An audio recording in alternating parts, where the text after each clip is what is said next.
Why financial freedom matters. Imagine waking up tomorrow and realizing your job no longer exists. Not next year, today. How many months could you keep paying your bills before panic takes over? Most people think financial freedom is about becoming rich.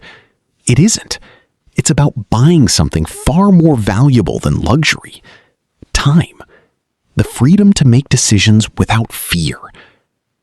Here's the uncomfortable reality. Every paycheck solves 1 month of problems. Miss the next one, and the countdown begins. Rent, loans, groceries, insurance.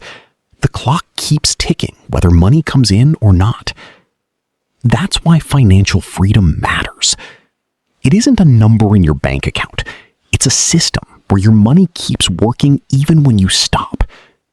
Think of it like planting hundreds of tiny employees,